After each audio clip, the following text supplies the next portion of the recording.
अस्सलाम वालेकुम व्यूअर्स, मेरा नाम नवीद अहसन है और आज जिस टॉपिक को हम डिस्कस करने जा रहे हैं वो है origin of life on the earth. तो ये एक काफ़ी इंटरेस्टिंग एक टॉपिक है और तकरीबन हर इंसान के जहन में ये सवाल ज़रूर होगा कि दुनिया के ऊपर ज़िंदगी या हमारी जो ज़मीन है उसके ऊपर ज़िंदगी कैसे मार्ज़ वजूद में आई।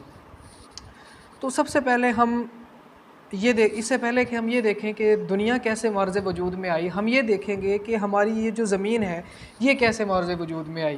तो उसके लिए काफ़ी सारी मुख्तलिफ़ फ़िलासफ़र्स, मुख्तलिफ़ साइंटिस्ट की जानिब से काफ़ी सारी थ्योरीज़ दी गई, लेकिन जो सबसे मोस्ट एक्सेप्टेड जो थ्योरी है या मोस्ट वैल्यूएबल जो थ्योरी है वो है बिग बैंग थ्योरी। अच्छा, अगर बिग बैंग थ्योरी को हम शॉर्टली अगर हम देखें तो इसका जो टाइम ड्यूरेशन है वो round about 20 billion years ago है। तो 20 बिलियन ईयर्स एगो क्या था कि हमारा जो यूनिवर्स था वो एक प्लेट की फॉर्म में मौजूद था और ये प्लेट जो है ना इंतहाई गर्म थी।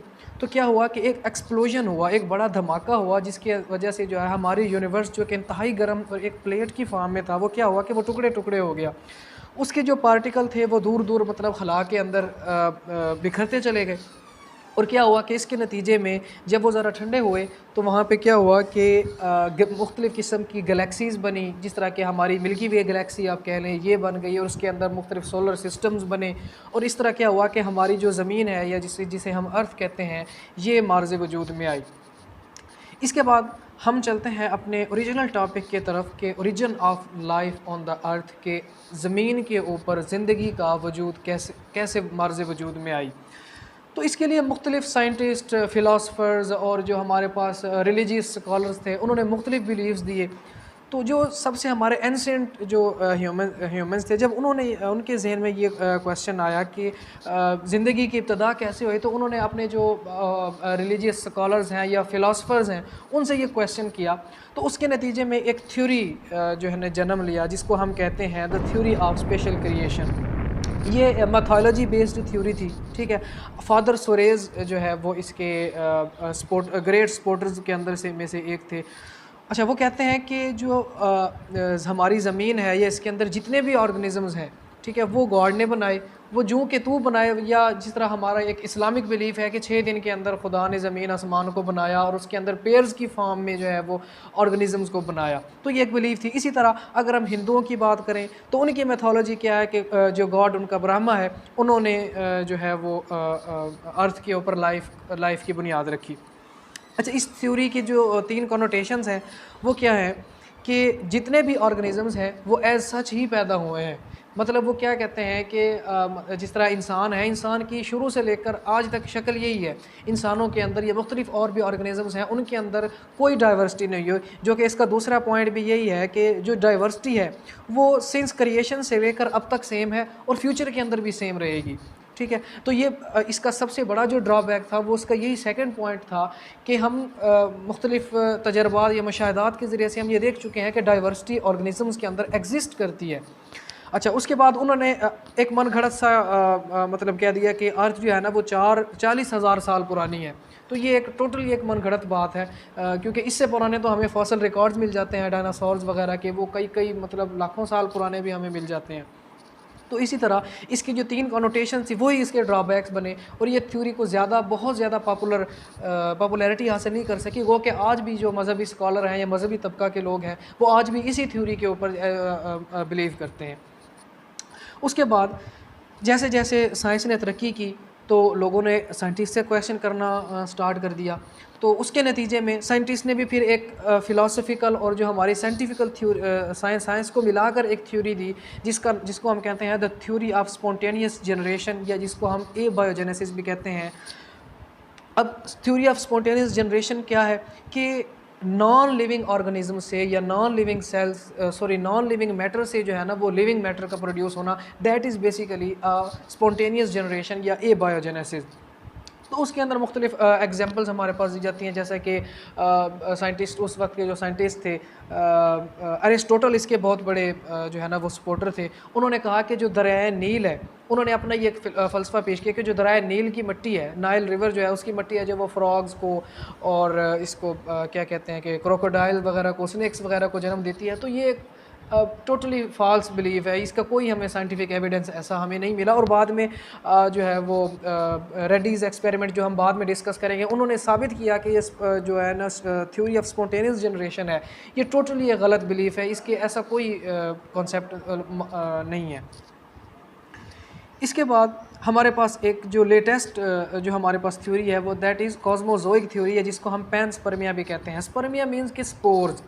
अच्छा, इस थ्योरी के जो मानने वाले हैं, ये इस थ्योरी के जो एडहेरेंट्स हैं, वो ये कहते हैं कि अर्थ के जन्म लेने से पहले या हमारी ज़मीन के बनने से पहले या हमारे यूनिवर्स के बनने से पहले किसी और यूनिवर्स के अंदर या किसी और प्लैनेट्स के अंदर जो है वो लाइफ एग्जिस्ट करती थी।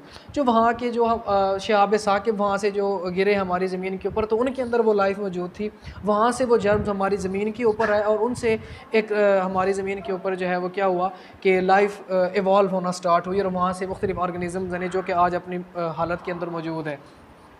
तो इसके मानने वाले भी बेशुमार लोग हैं और वो क्या करते वो मानने वाले इसके बेशुमार लोग हैं।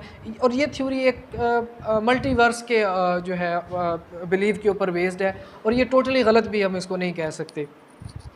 उसके बाद जो हमारे पास मोस्ट एडवांस्ड और मोस्ट जिसको हम कहते हैं कि मानी जाने वाली थ्योरी है, that is the theory of biogenesis. इसको जो है वो हार्वे और हक्सले ने 1651 के अंदर प्रपोज़ किया।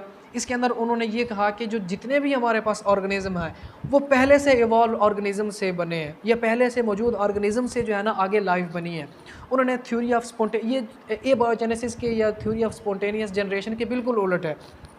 अच्छा, उसके बाद उन्होंने उन्होंने कहा कि हमारे पास जितने भी ऑर्गेनिज़म है वो प्री एग्जिस्टिंग लाइफ से ओरिजिनेट होते हैं। ठीक है, ये बिल्कुल वही कंसेप्ट है जैसा कि हम सेल थ्योरी के अंदर पॉइंट पढ़ते हैं कि जो है ना all the cells are evolve from pre existing cell. तो ये कुछ इस टाइप की चीज़ें हैं।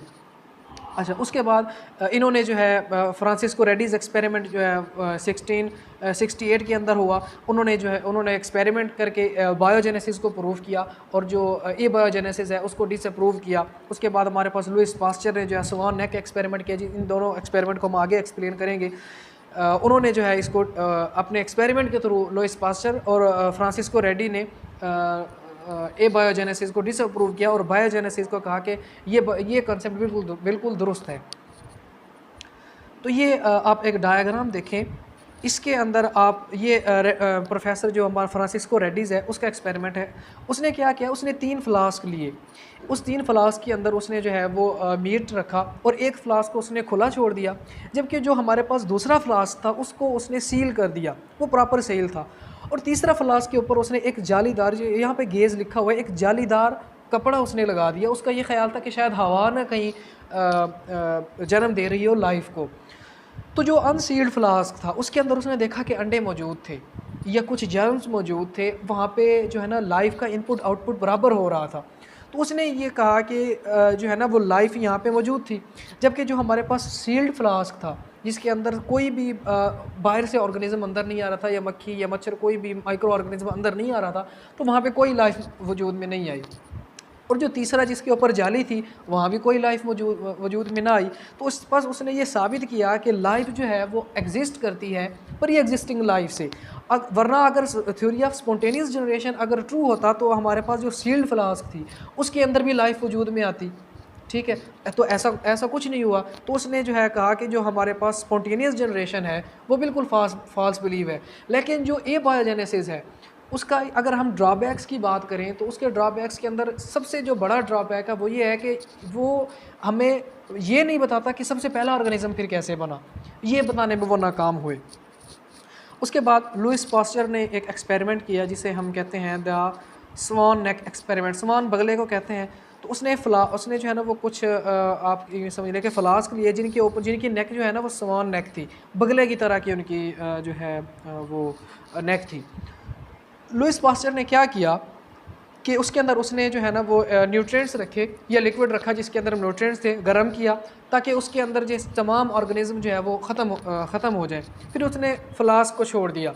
कुछ अर्से के बाद उसने फ्लास्क को देखा तो उसके अंदर कोई बैक्टीरिया या कोई भी लाइफ मौजूद नहीं थी। अब वो लाइफ मौजूद क्यों नहीं थी? क्योंकि जो स्वान नेक थी इसका बेसिकली पर्पज़ यही था कि बाहर से कोई भी लाइफ अंदर ना जाए। बाहर से कोई भी ऑर्गेनिज्म या हवा का कांटेक्ट इसके अंदर बहुत ज़्यादा ना हो। दूसरी बार उसने ये किया कि दोबारा उसने एक और फ्लास्क ली, उसके अंदर जो है उसने दोबारा न्यूट्रिएंट उसके अंदर डाले और उसको गर्म किया। गर्म करने के बाद उसने जो है ना वो फ्लास्क की नेक जो है वो रिमूव कर दी, वो तोड़ दी उसने। उसके बाद उसने देखा कि उसके अंदर कुछ देर के बाद उसके अंदर बैक्टीरिया पाए गए।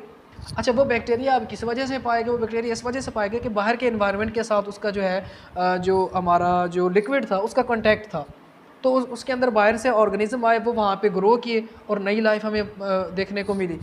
अच्छा, जो तीसरा उसने जो स्टेप उसका उसने ये किया कि उसने दोबारा उसने एक और फ्लास्क ली, उसके अंदर उसने जो है वो न्यूट्रिएंट अपने डाले। न्यूट्रिएंट डालने के बाद उसने फ्लास्क को थोड़ा सा टिल्ट करके रखा कि उसका जो स्वान नेक, जो उसकी फ्लास्क की स्वान नेक थी, उसके अंदर वो फ्लूइड मौजूद रहा।